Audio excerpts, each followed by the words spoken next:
Hello नमस्कार. माझ्या चॅनलमध्ये आपलं खूप खूप स्वागत आहे.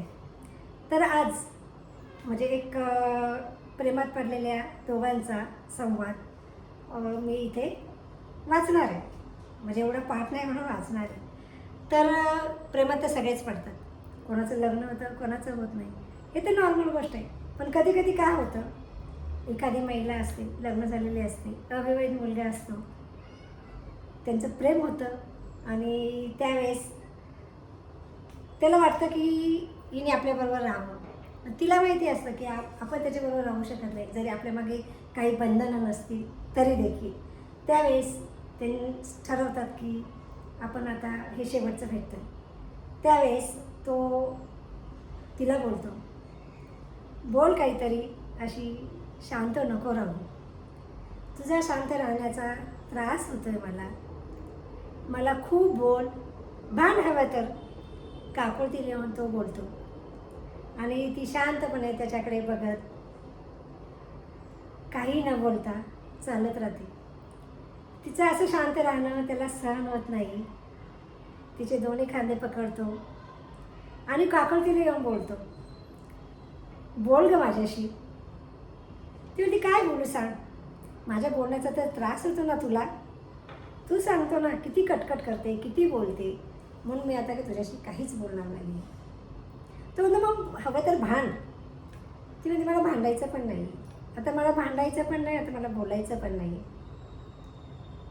अरे काय बोलू सांग. तुलाही माहिती आहे, मलाही माहिती आहे, मी तुझ्या वाटेवर कधी येऊ शकत नाही. हे माहिती होते ना तुला.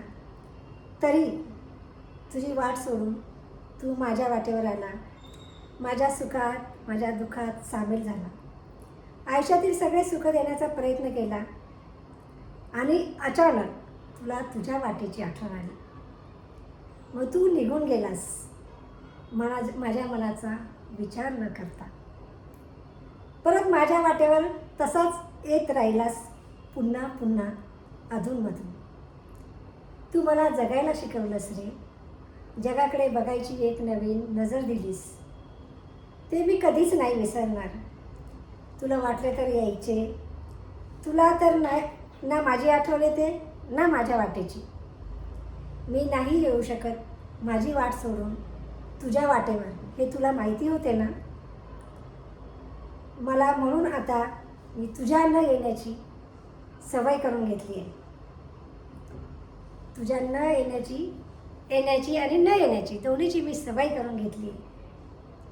शांतपणे बोलून ती आपल्या वाटेवर चालू पडली. तो हताश फक्त तिच्याकडे बघत राहिला आणि आपल्या वाटेवर तोही चालू पडला. आता त्यांच्या वाटा वेगळ्या होत्या.